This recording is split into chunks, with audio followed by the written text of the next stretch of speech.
Hey everybody, we are back with some more OPSEC. So today is the final video in the kind of the final video in this Harden the Box series and Harden Your Box series.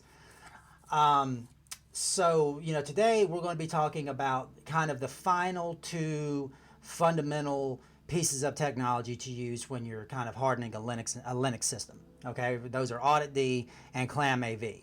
All right, and so what Auditd does is this app, it catches every significant action that occurs on your system. Okay, and then ClamAV, it gives us easy file scanning for things coming into our system.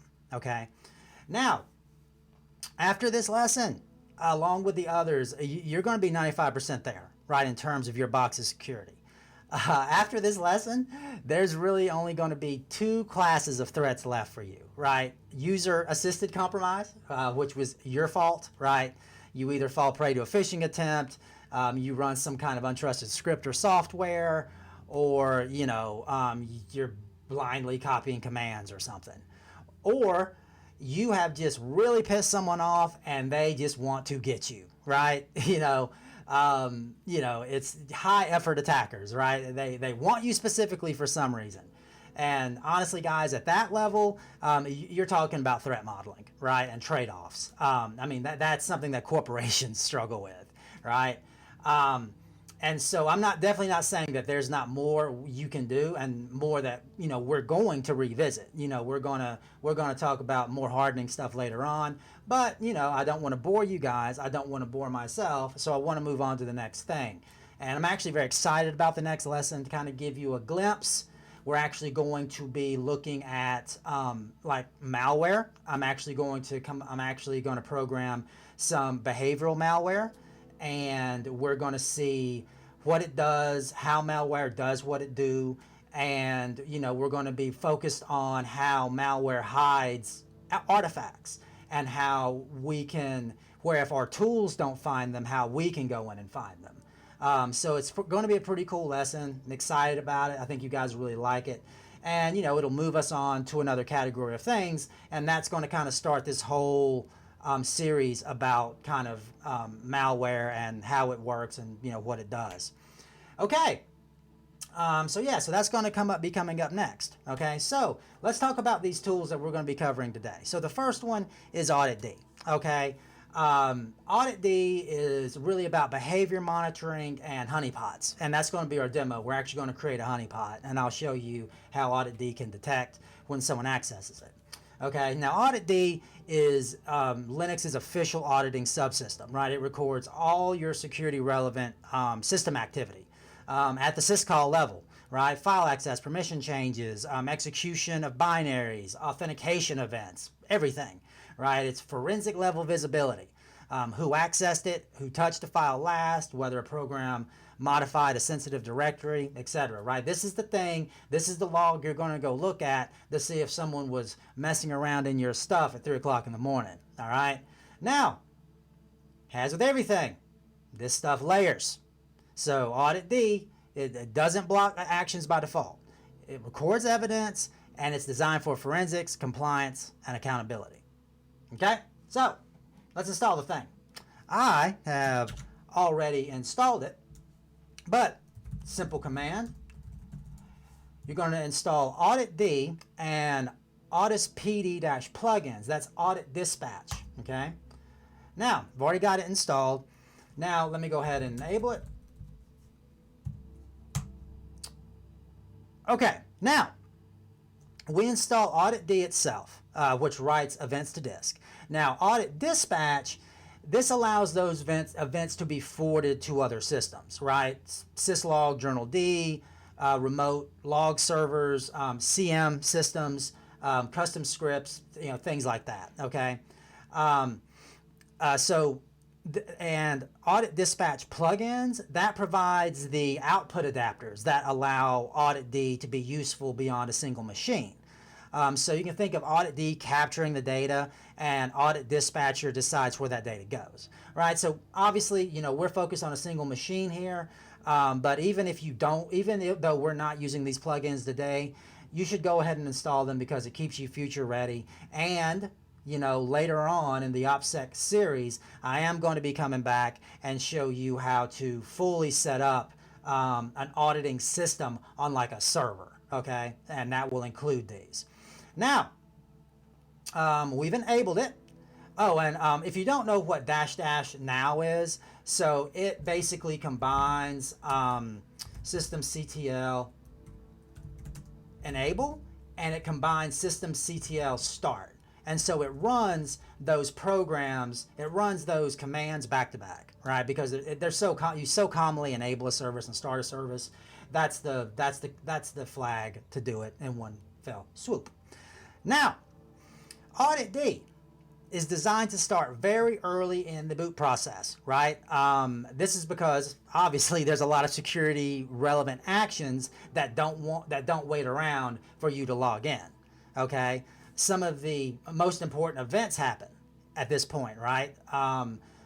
Before a shell exists, before networking is fully set up, before login services start, yeah, and then, before attackers would normally notice, okay?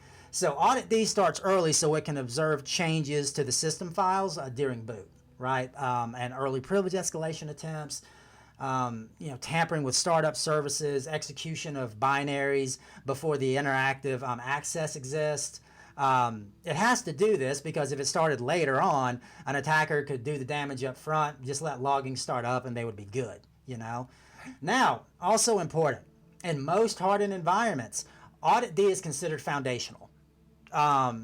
Its foundational infrastructure is considered basically the same level as the kernel, right?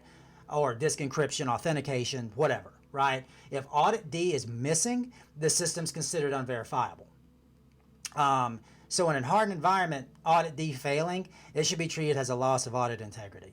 If Auditd crashes, it stops, it doesn't load, it runs out of disk space, or it's intentionally killed, then security relevant activity will occur without a record.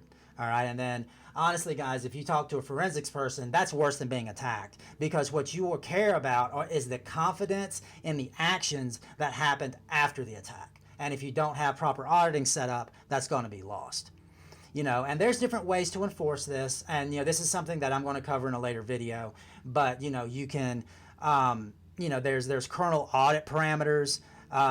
Basically you can at boot you can configure systems to make auditing mandatory. There's like immutable audit configurations where once audit rules are locked, you are loaded, the system can lock them, okay? And so then at that point, even root can't modify the audit rules. And then there's systemd enforcement, right? So systemd can be configured so that if Auditd fails, the system alerts, drops into emergency mode, or halts entirely, right? And so like I said, that's something that I am going to cover in later videos. Now, let's do the demo, okay? Let's create a honeypot, okay? So first thing we're going to do is we're going to create just a little file in the opt directory, okay? Then we're going to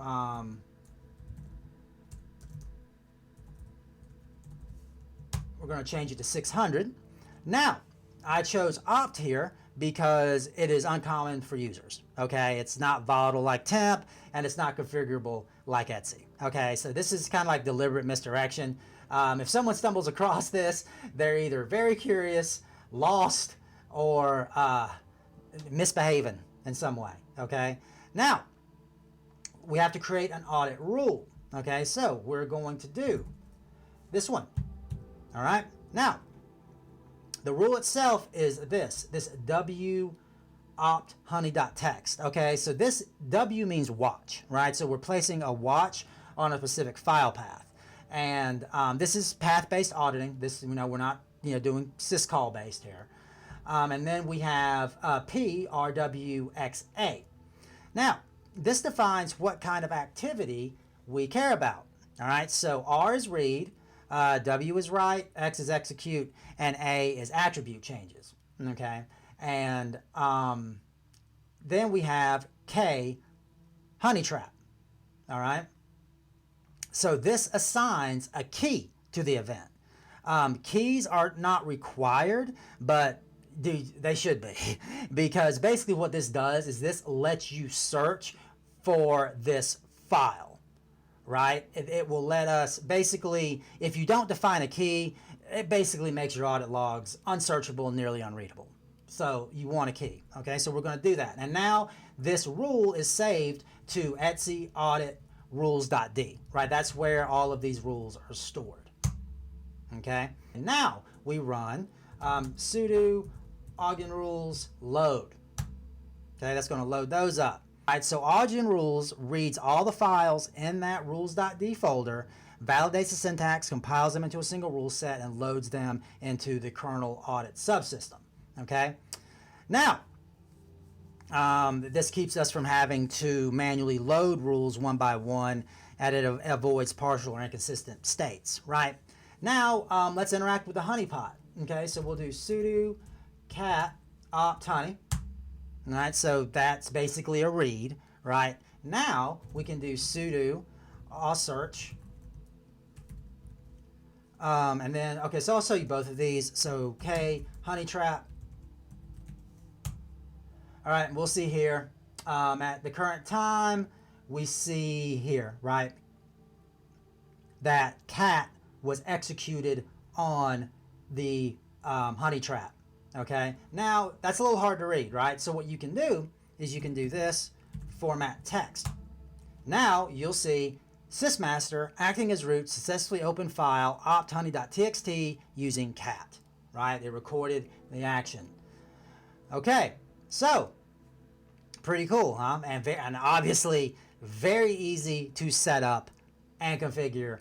And there's a lot, and there's automation here you can do as well. Right? It cleanly integrates with those plugins that I talked about, which can let you forward events to syslog or remote servers, Splunk or Elastic, custom scripts that react to a certain key. You can do scheduled reports with search plus cron. Typical like real world patterns for this are having kind of daily summaries of sensitive file access, alerts when specific keys appear, firewall correlation, authentication logs, things like that. And so, yeah, so it's really all about going in here, setting these things up and then, generating these different reports. Now, so it doesn't stop here though, right? So there's a lot kind of beyond Auditd that you layer with it. So, because modern Linux detection stacks are layered, they're not monolithic. Like in the next video, I'm going to do an example using RK Hunter. RK Hunter is a little rickety. It used to kind of be like the rootkit tool or whatever, but it's very easy to trick. Okay, and so that's kind of where we went away from that monolithic tooling into more this layered approach. Okay, it's often paired with AID, which is Advanced Intrusion Detection Environment, OS Query, or WASA or some CM, right? So each layer answers a different security question, right? So quickly, okay, we went through Auditd, so what are these other tools? Okay, so AID basically replaces RK Hunter, right? So instead of heuristics and guesswork, AID uses like cryptographic hashes, permissions, and ownership timestamps. It basically checks to ensure that your critical files are the same way, are in the same state as they were when you installed them, okay? OS Query is pretty cool. It basically turns your OS into a database, and you can ask it pretty much anything about your system, and it's going to summarize the reality of what's going on in your system for you. You can ask it about anything to do with your network, processes, kernel modules. It's pretty awesome. And then obviously, WASA or CM devices, that's for correlation and response. And, like I said, we're going to go into that stack in a later lesson. Okay, so that's it for Auditd. Now we're going to talk about ClamAV. Now, ClamAV is about scanning files, and we're also going to combine it in the demo with Inotify monitoring, which is like real-time monitoring, okay? So, ClamAV is there because you handle files from the outside world, basically, right? You don't want to deliver malware to other people, and you want a mechanism for scanning archives, downloads, and uploads, okay? ClamAV is a signature-based malware scanner. It doesn't monitor behavior. It doesn't watch system calls. It doesn't prevent execution. It scans files, matches content against known malware signatures, and flags, suspicious or known bad payloads. Okay, so how do we install it? Sudo apt install ClamAV and ClamAV daemon. Okay.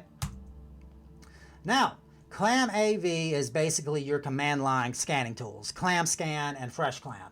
And then ClamAV daemon is a background service, ClamD, that keeps the SIGs loaded in memory for faster scans. Okay. Now, next, we have to stop ClamAV. Okay. So it seems a little backwards, but that's what we have to do.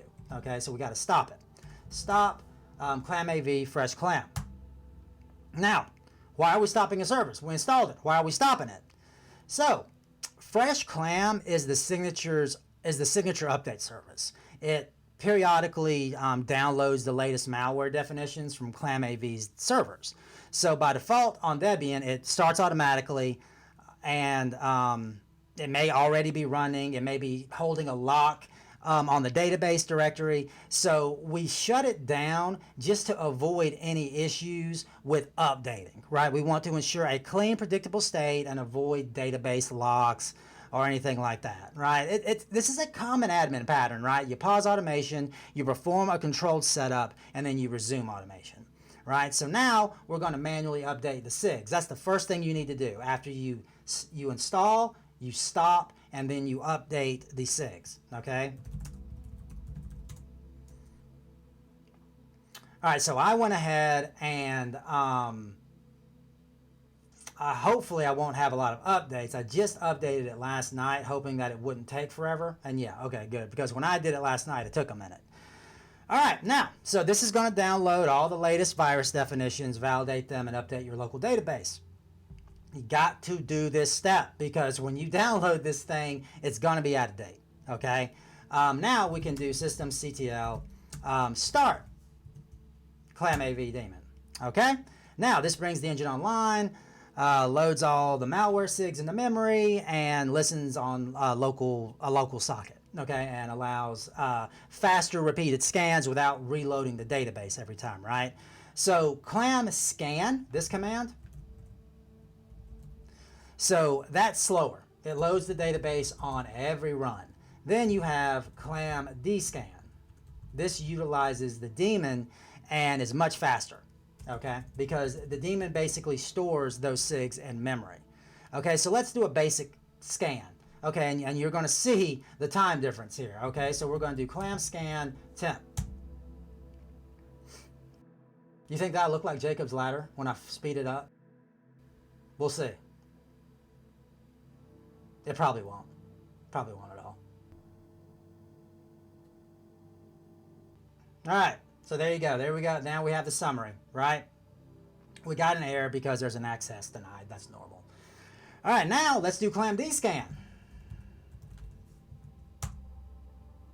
All right, pretty quick. Now you're going to see that there's a bunch of permissions denied here. Okay, and that's perfectly normal.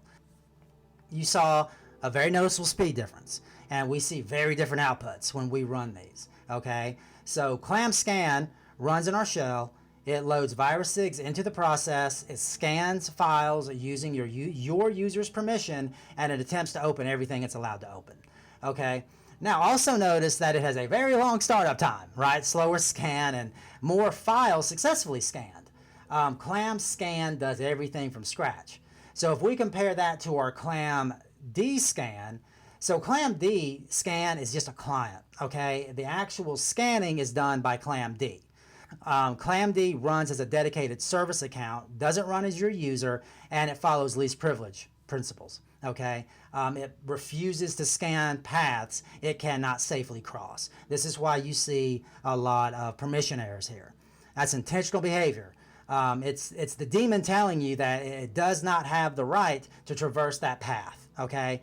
This isn't Clam being inconsistent. This is Linux kind of enforcing reality, right? Clamscan sees what you see. Clamscand sees what the daemon is allowed to see. don't run ClamD as root. Do not do it, right? Running scanners as root, it increases your blast radius, it violates least privileges, and it turns scanners into attack surfaces, okay? Real systems scan specific directories, uploads before use, right? Mail spools, mounted removable media, right? Not everything, everywhere, always, right? Like I pretty much, whenever I download a file or I'm going to upload something just in case, like I said, I'm very paranoid. Guys, I almost always use Clamscan. Like, even though you got to wait a little minute, it's more reliable. You don't have to, it has a much cleaner readout. It's just a little slower, okay? Like that's what I use. Now, let's do a demo, okay? So what we're going to do is we are going to use the EICAR test file. Well, we're going to use a string. We're going to use one of the EICAR strings, okay? And so I think I may have created this. Let's see.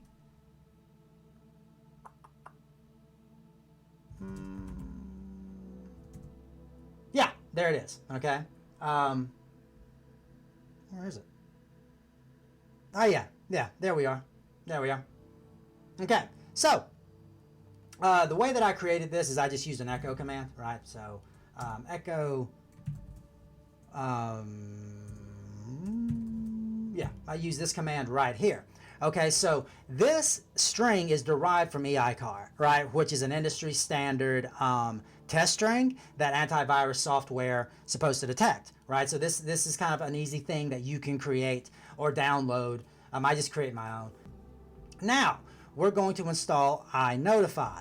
So this is Linux kernel. This is a Linux kernel subsystem that reports file system events to user space programs. It'll notify you when files are created, when they're modified, when they're deleted, when attributes change, or when directories are accessed. Right? It doesn't scan files or inspect content. It just states something happened. Okay, so we can do sudo apt install Inotify tools. Okay, I've already installed this one, right? So this gives us Inotify wait and Inotify watch. Okay, these are user space tools that let scripts react to kernel file events. They're meant to be used in scripts, and that's what I'm going to show you here in a second, right? They act as a bridge between kernel notifications and user-defined security actions. Okay, now let's create a directory representing an untrusted input, okay? I think, let me see if so this is what I created this directory uploads, right? Okay, so in this upload directory, I have placed a clean file and I have placed the EICAR string, okay? Now, let me go back and I'm going to show you the script I wrote. Okay, so this is the script that we're going to use Inotify in, okay? What did I call it? Watch uploads. Vim, yeah. Okay, so this is the script we'll be using, and so the main bit is here, right? You see we're utilizing Inotify wait and Clamscan. Okay, so what are we doing? All right, so M, right? M. So this monitors continuously, right? Without it, the script will exit after one event, okay? And then E, create. So this makes it only trigger when new files appear. This reduces noise and false triggers. And then while read, this parses Inotify output into usable variables, and yeah, and then we echoes, and then then we immediately scan that new file. Pretty straightforward. Okay, so that's how we set up the script. Now, you of course have to make the script executable. Okay, now we have the clean file in there. Okay, so let me go in and let me do this. Let me do rm rf uploads. Let me just go into uploads and remove these.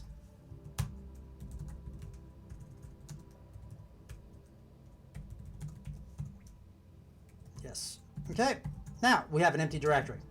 Okay, now we are going to execute our script. Okay, going to split the screen. Now what we're going to do is we are going to copy. Actually, what I'm going to do is I'm going to create another, I'm just going to create a file in test. Right? And we see here, it detected a new file and it's doing an immediate scan. Okay? I hope that looks badass. All right. No, it's an empty file. Now, what if we do this? All right, it detected it.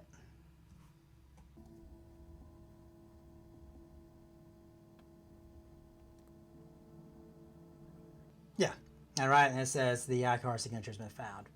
So, so that's it, guys. So, you know, for Inotify based scanning, it's important to remember, you know, scanning happens after file creation, execution's not blocked, and, you know, it can be bypassed by memory-only payloads, renamed extensions, encrypted archives. There's different tricks you can do as an attacker to get by this stuff. And we're actually going to cover some of that in the upcoming malware series that starts with the next video. Okay, so ClamAV is detection, not prevention, and Inotify is visibility, not enforcement. All right, so that's it for this one, guys. And like I said, this is going to bring an end to the Harden Your Box series. With this stuff in place, you're going to be your box is going to be pretty well secured. Like I said, though, and you know, unless you do something stupid or you really piss someone off and they want to get in your stuff. All right, guys. Well, also, for you that have been having trouble with my audio volume, let me know if this is better, please. So, like this editing stuff, dude, it's not. I don't find it enjoyable, but I'm trying to figure it out. So yeah, let me know if the audio sounds better in this one. Ask those respectable questions to get those respectable answers. Hit me up if you need anything. And yeah, looking forward to seeing you in the next one. Later.